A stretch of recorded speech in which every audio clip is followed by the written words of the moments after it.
Hello student, today we are going to study Ricardian theory of rent. So first we will study what is rent. So rent क्या है? Rent वो payment है जो landlord को पे किया जाता है लैंड को यूज़ करने पर, for the use of land. Okay, so earlier economics जो थे, क्लासिकल इकोनॉमिक्स, उनका ये मानना था कि रेंट पेबल है only for the use of land. Okay, but modern economics का ये मानना है कि rent can be earn on other factors of production also. Okay, so modern economics ने अपनी मॉडर्न थ्योरी ऑफ रेंट दी है. ओके, नॉ क्लासिकल इकोनॉमिक्स में जो हमारे फर्स्ट थ्योरी जिन्होंने दी वो दी क्लासिकल इकोनॉमिक्स थे, डेविड रिकार्डो ने. ठीक है, इन्हीं के नाम पर इस थ्योरी का नाम रखा गया रिकार्डियन थ्योरी ऑफ रेंट.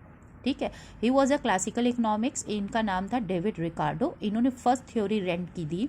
ठीक है, इसके बाद अदर कॉन्सेप्ट्स भी इवॉल्व हुए.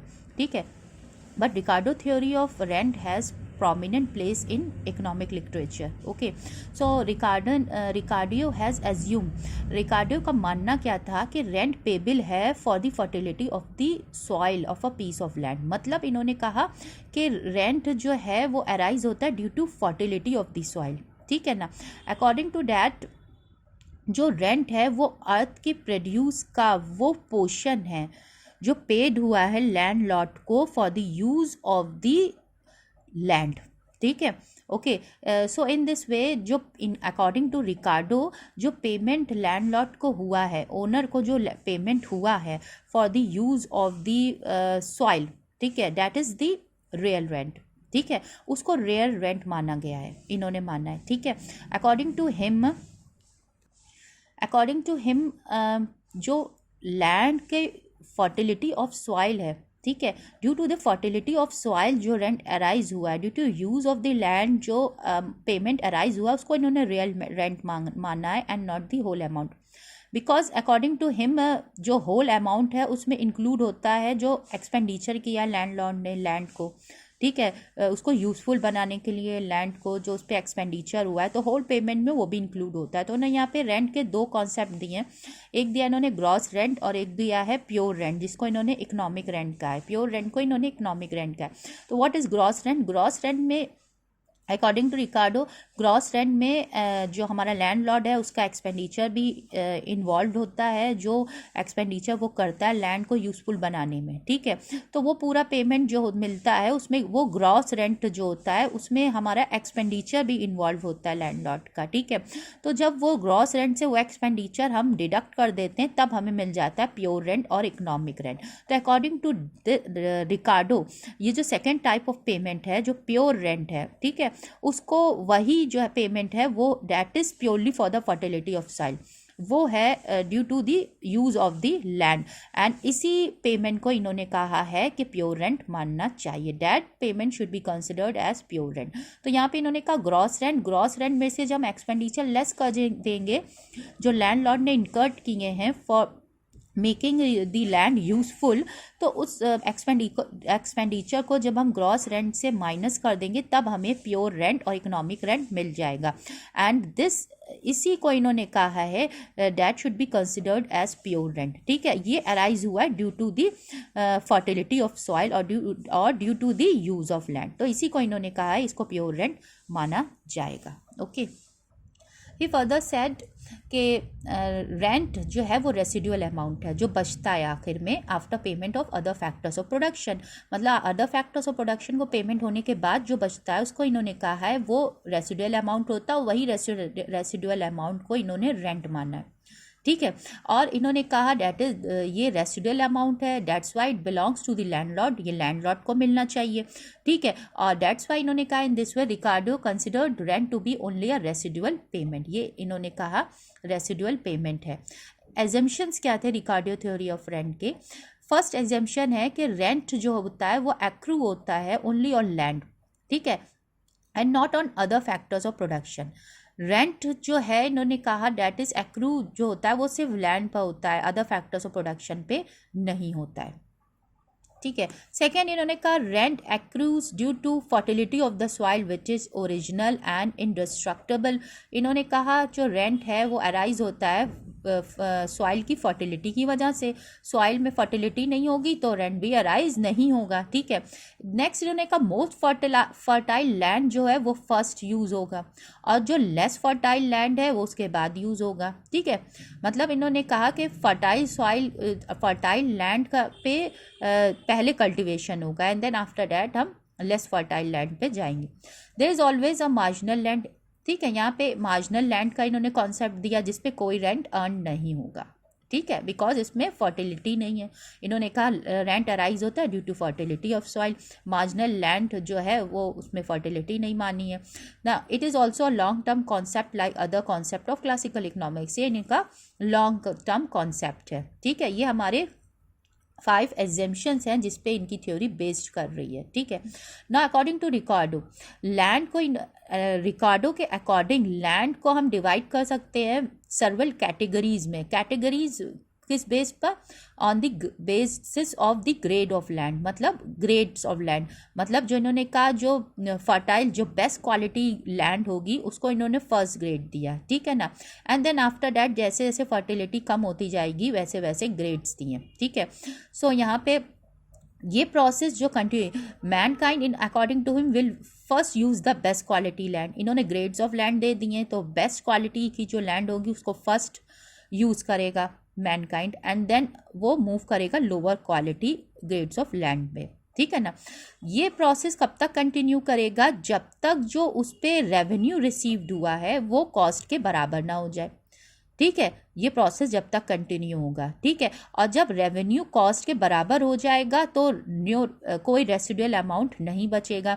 No residual amount means rent zero हो जाएगा, ठीक है। और दिस ग्रेड ऑफ लैंड जिस पे कॉस्ट और रेवेन्यू बराबर हो जाए उस लैंड को इन्होंने कहा है मार्जिनल लैंड बाय रिकार्डो, ठीक है। तो यहाँ पे इन्होंने कहा there is always a marginal land on which no rent is earn, ठीक है। In this way we call marginal land as dead land which is the last grade of land under use। ये marginal land को इन्होंने माना इस पर rent arise नहीं होगा इसीलिए ये लास्ट लैंड होगी अंडर यूज, ठीक है, यूज़ में। इसके बाद जो इससे लो क्वालिटी की जो लैंड होगी वो प्रोडक्शन में यूज़ नहीं होगी, ठीक है। इन्होंने यहाँ पे 5 ग्रेड्स ऑफ लैंड लिए हैं ABCDE, ठीक है, ABCDE, ठीक है। 5 ग्रेड्स ऑफ लैंड लिए। इन्होंने कहा यहाँ पे जो फिक्स अमाउंट का इनपुट इन पाँचों पे स्पेंड हुआ है ऑन 5, ठीक है, ऑन 5 ऑफ देम। इन पाँचों पे हमारा जो एक्सपेंडिचर हुआ है अमाउंट स्पेंड हुआ है 200 रुपये फिक्स सब पे, ठीक है।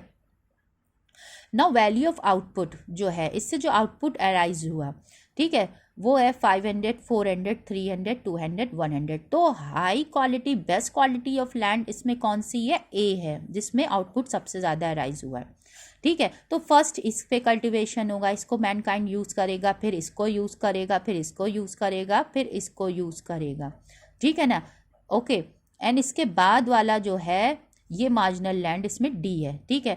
तो यहाँ पे हमें टेबल देख रहे हैं कि हम जो बेस्ट क्वालिटी लैंड है वो है ए, ठीक है, जिस पर रेंट सबसे ज़्यादा अराइज हुआ है 300। तो जितना हमने अमाउंट स्पेंड किया था वो वैल्यू ऑफ आउटपुट में से लेस कर दिया तो हमें 300 रेंट मिल गया, ठीक है। ऐसे ही जो रेंट है वो कम होता जाएगा, ठीक है। तो यहाँ पे हमारा आ गया मार्जिनल लैंड, ये है डी, जहाँ पे हमने जो स्पेंड किया था वो हमारी आउटपुट के बराबर है। तो रेसिडुअल अमाउंट 0 हो गया तो नो रेंट, तो दिस इज मार्जिनल लैंड, ठीक है, और इसको मार्जिनल लैंड माना है, ठीक है। और इसके बाद इन्होंने कहा जो इससे लेस क्वालिटी ऑफ लैंड है वो प्रोडक्शन में यूज नहीं होगी, ठीक है। Okay, in this we can say that rent is a produce of a land over and above the produce of the marginal land। marginal land से पहले जो हमारा है लैंड्स उसी पर रेंट जो होगा वो होगा produce. Rent is the produce of the land over and above the produce of the marginal land. Marginal land से पहले ही जो लैंड्स हैं उन्हीं पर रेंट अराइज होगा, ठीक है। ओके, नाउ हम ये डायग्राम देख सकते हैं, यहाँ पे वैल्यू ऑफ प्रोड्यूस दिया है, ठीक है, एंड यहाँ पे ग्रेड्स ऑफ लैंड दिया है, ठीक है ना। ये हमारा पोर्शन जो है ये हमें रेंट बता रहा है, तो ये पूरा हमारा आ गया हमारा क्या वैल्यू ऑफ आउटपुट, ठीक है। उसमें से ये हमारा इतना कॉस्ट है, ठीक है, आउटपुट में से कॉस्ट जो इंकर्ड हुई है वो लेस हो गई, तो ये शेडेड पोर्शन रेंट है, ये रेंट है, ये रेंट है। बेस्ट क्वालिटी लैंड, फिर उससे कम क्वालिटी की, फिर उसके सम क्वालिटी, फिर सबसे कम क्वालिटी, फिर उससे कम, फिर सबसे कम क्वालिटी। ठीक है, तो ये मार्जिनल लैंड है जहाँ पे हमारा वैल्यू ऑफ आउटपुट 200 और इनपुट दोनों बराबर हो गया, no residual amount, no rent. Okay, तो इसके बाद वाली जो लैंड है वो कल्टीवेशन में नहीं ली जाएगी। ठीक है, मार्जिनल लैंड के बाद वाली। Next he said, is rent static? Rent का जो कॉन्सेप्ट है वो स्टैटिक कॉन्सेप्ट है या डायनामिक है? तो यहाँ पे इन्होंने कहा डेट इज नॉट स्टैटिक। ठीक है, रेंट जो है हमारा ये चेंज होगा, किससे चेंज होगा? डेट इज हमारा अगर अमाउंट ऑफ स्पेंड जो हुआ है, कॉस्ट, वो चेंज हो, या हमारा प्राइस चेंज हो। ठीक है, गुड क्रॉप का प्राइस चेंज हो। ठीक है, अगर क्रॉप का प्राइस चेंज होगा तो हमारे रेंट के पे इफेक्ट होगा। सपोज ये हमारा डबल हो जाए प्राइस, 1800, 600, 400 एंड देन 200, तो इससे हमारा रेंट पे इफेक्ट पड़ेगा। नॉट ओनली रेंट पे सिर्फ नहीं इफेक्ट पड़ेगा, हमारा मार्जिनल लैंड भी चेंज हो जाएगा। ये 1000 हो गया, ये अगर हमारा जो प्राइस है वो डबल हो गया तो ये हमारा 1000 हो गया। ठीक है, 800, 600, ये कितना हो जाएगा? ये हो जाएगा 400। ठीक है, तो 400 माइनस 200, 200 रेंट हो जाएगा। तो अब मार्जिनल लैंड कौन सी हो जाएगी? अब मार्जिनल लैंड ई हो जाएगी। ठीक है, तो रेंट सिर्फ नहीं चेंज होगा, मार्जिनल लैंड भी चेंज हो जाएगा। ठीक है, तो ये रेंट का और मार्जिनल लैंड का कॉन्सेप्ट स्टैटिक नहीं इन्होंने बताया, डायनेमिक बताया। ये चेंज होगा अगर ये आउटपुट चेंज हो रहा है, ठीक है, या कॉस्ट में चेंज हो रहा है, तो हमारे रेंट पर और मार्जिनल लैंड दोनों पे इफेक्ट पड़ेगा। अगर कॉस्ट हमारा सपोज ये हो गया, कॉस्ट इंक्रीज हो गया, 200 से 200 से इंक्रीज हो गया, तो ये 400, 400, 400, 400, ठीक है ना, 400 ये हो गया। ठीक है, और 200 ये हो गया। ठीक है, आउटपुट। तो अब हमारा ये जो होगा, तो अब इससे हमारा इफेक्ट क्या पड़ेगा? सपोज ये हमारा हो गया, डबल हो गया। इफ़ हमारा कॉस्ट जो है वो इंक्रीज़ हो जाएगा 50% से। ठीक है, अगर कॉस्ट 50% से इंक्रीज़ हो जाएगा तो अब हमारा सी मार्जिनल लैंड हो जाएगा। ठीक है, तो मार्जिनल लैंड भी चेंज होगा और रेंट भी चेंज हो जाएगा। ठीक है, अगर चेंज आएगा, इन केस चेंज आएगा हमारा प्राइस में या कॉस्ट में, दोनों में अगर चेंज आएगा तो हमारा रेंट भी अफेक्ट होगा और मार्जिनल लैंड भी चेंज होगा। ठीक है ना। ओके, प्राइस अगर डबल हो गया तो हमारा मार्जिनल लैंड ई हो जाएगा। ठीक है, और रेंट भी हमारा इंक्रीज़ होगा। तो 1000 अगर हो गया प्राइस और कॉस्ट है 200, तो 1000 माइनस 200 ये हो जाएगा हमारा 800 रेंट। तो रेंट भी चेंज होगा और मार्जिनल लैंड फिर हो जाएगा हमारा ई, नॉट डी। ठीक है, okay. So here what we conclude this के rent is affected by the price. Rent price को अफेक्ट नहीं करता है, बट प्राइस की वजह से अफेक्ट होता है, according to Ricardo. Okay okay, according to Ricardo, rent does not affect the price of a produce but is affected by it. ये प्राइस से क्या होगा? अफेक्ट होगा, प्राइस को अफेक्ट नहीं करेगा रेंट। ठीक है, क्यों? इन्होंने कहा बिकॉज इन्होंने अपने एजम्पशन में मान के रखा है कि rent is a residual payment. ठीक है, according to him, if the price of a product is high, cost remaining the same, the residual payment would be high. ठीक है, अगर प्राइस इन्होंने कहा हाई है, ठीक है, और कॉस्ट सेम है, तो रेसिडुअल पेमेंट हाई होगा। अभी हमने जैसे देखा, हमने अगर प्राइस को, आउटपुट को डबल कर दिया तो हमारा रेंट भी बढ़ गया, इंक्रीज हो गया। ठीक है, and rent will also increase. By this interpretation of rent, Ricardo ने जो पॉपुलर परसेप्शंस था उस टाइम का, उसको इन्होंने चेंज किया। ठीक है, क्या था लोगों का मानना कि अगर क्रॉप के प्राइस जो हैं वो हाई हैं, तो उनका मानना ये था कि लैंड जिस पे कल्टीवेशन हो रहा है उसका रेंट हाई है, उसकी वजह से प्राइस हाई है। लेकिन इस परसेप्शन को जो है रिकार्डो ने के कॉन्सेप्ट ने चेंज किया। रिकार्डो ने क्लैरिफाइड किया कि प्राइस जो है वो ग्रेन का हाई है, नॉट बिकॉज ऑफ रेंट, लेकिन उन्होंने कहा रेंट हाई है because of the crop prices were high. ठीक है, तो he made a famous statement on the price of corn, corn is high not because rent is high. इन्होंने कहा corn का प्राइस हाई है इस वजह से नहीं कि रेंट हाई है। ठीक है, इन्होंने कहा rent, but rent is high because corn is high. ठीक है, तो यहाँ पे इन्होंने कहा कि रेंट जो है वो अफेक्ट होगा प्राइस से, रेंट अफेक्ट नहीं करेगा प्राइस को, ठीक है, but rent is affected by the price.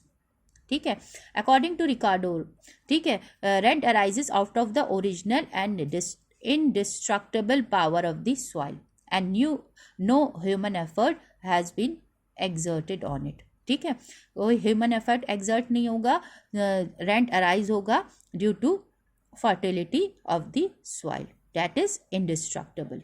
ठीक है, next criticisms of Ricardo theory of rent. ठीक है, सो जो मॉडर्न इकोनॉमिक्स थे उन्होंने इनको किन बेस पर क्रिटिसाइज़ किया रिकार्डो थ्योरी को। ठीक है, फर्स्ट ऑफ ऑल इन्होंने कहा कि रेंट जो है वो ओनली लैंड पे नहीं अराइज होगा। ठीक है, रिकार्डो का मानना था कि rent arises only on land. ठीक है, बट मॉडर्न इकोनॉमिक्स का व्यू है कि that rent can arise on other factors of production also, it is, ठीक है, it can arise on other factors of production also. First ये इनका था क्रिटिसिजम्स, एंड सेकेंड क्या था, रिकार्डो का मानना था कि rent arises due to the fertility of soil. ठीक है, बट मॉडर्न इकोनॉमिक्स का मानना है कि not due to fertility of soil, rent arise इसलिए नहीं होता है कि सॉइल फर्टाइल है। इनका मानना ये था कि रेंट अराइज होता है due to the scarcity of a factor की कमी की वजह से रेंट अराइज होता है। ठीक है, नेक्स्ट इन्होंने इनका ये मानना था कि मोस्ट फर्टाइल लैंड को हम पहले कल्टीवेट करेंगे, but according to modern economics का मानना ये है कि जो मैनकाइंड है वो मोस्ट फर्टाइल लैंड को पहले कल्टीवेट नहीं करता है, उस लैंड पे पहले कल्टीवेशन करता है जो उसके करीब हो, क्लोजेस्ट हो। ठीक है, जो क्लोजेस्ट होगा उस पर कल्टीवेशन पहले होता है। ठीक है, अब नेक्स्ट जो इंटरप्रिटेशन था रिकार्डो का कि रेंट जो है वो does not influence price but is influence by it. इनका मानना ये था कि प्राइस में चेंज होगा तब रेंट में चेंज होगा, क्योंकि रेंट रेसिडुअल अमाउंट है, रिकार्डो का मानना था। बट मॉडर्न इकोनॉमिक्स ने इनके इस कॉन्सेप्ट को भी रिजेक्ट किया एंड दे सेड कि rent is decided first, rent को फर्स्ट डिसाइड किया जाता है और प्राइस को बाद में डिसाइड किया जाता है बाय द मार्केट फोर्सेस। जब रेंट पहले डिसाइड होता है तो कैसे वो प्राइस से अफेक्ट होगा। ठीक है ना, in spite of this criticisms Ricardo theory has got prominent place in economic literature. Okay, thank you.